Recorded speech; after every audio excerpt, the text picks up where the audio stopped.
Pagkatapos ng 100 taon, lahat tayo ay nakalibing na. Amen? Nakalibing na rin, sigurado, ang ating mga minamahal, ang ating mga kamag-anak, ang ating mga kaibigan, ang ating mga kakilala.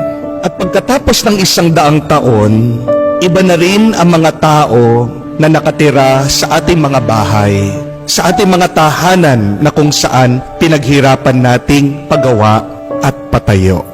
May mga ibang tao na rin ang magmamay-ari ng mga bagay ng ating mga inipon. Pagkatapos ng 100 taon, ang kotse na binayaran natin at inutang, wala na rin. Maaaring ito ay scrap, lata na, tinapon, o baka inilibing na rin. Pagkatapos ng 100 taon, yung ating trabaho na pinagpaguran, ini-stress, palaging iniisip, binigay na sa iba. O maaaring ang kumpanya na ating pinasukan ay wala na rin. Pagkatapos ng 100 taon, yung mga kaaway natin na kinaiinisan, nakabaon na rin. At pagkatapos ng 100 taon, kahit ang ating mga kaapu-apuhan, hindi man tayo maaalala, makikilala, o matatandaan. Pagkatapos nating mamatay, larawan na lang tayo. Makikita sa album, sa picture, nakasabit sa dingding. Maaaring makikita tayo, dadaan tayo sa Facebook feed ng ibang tao, pero hindi na tayo kilala. Pagkatapos ng 1 dekada, mawawala na rin ang ating mga larawan, ang ating mga alaala. Kung maiintindihan natin ang ating kinabukasan na mawawalang kwenta lahat ng ating mga inaalala dahil may katapusan na ang lahat, hindi ba magiging mas masaya tayo ngayon? Yung ating mga takot ngayon, pagkatapos ng 100 taon, wala na yan. At pagkatapos nating mamatay, yung ating mga pangamba, wala na ring kwenta. So tandaan natin ito, mga kapatid, that life is short and quick. Maiksi lang ang buhay at mabilis.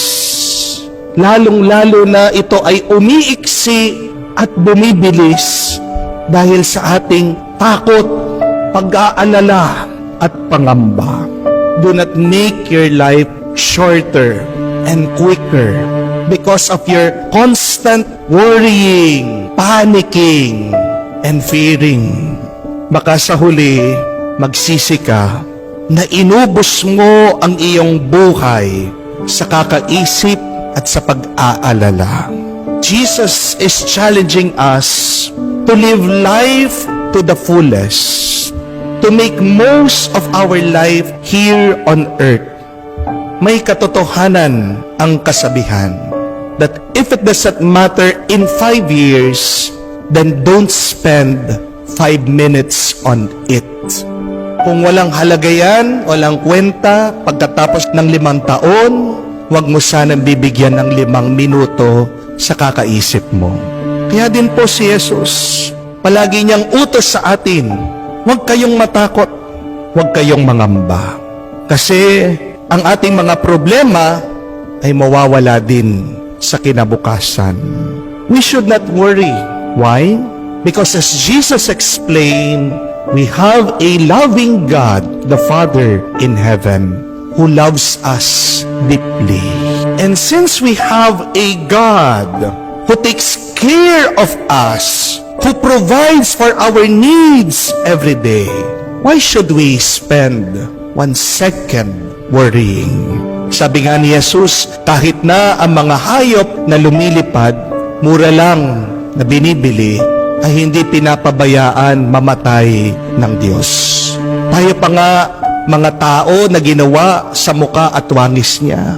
Tayo pa kaya mga tao na tinatawag niya mga anak. Tayo pa nga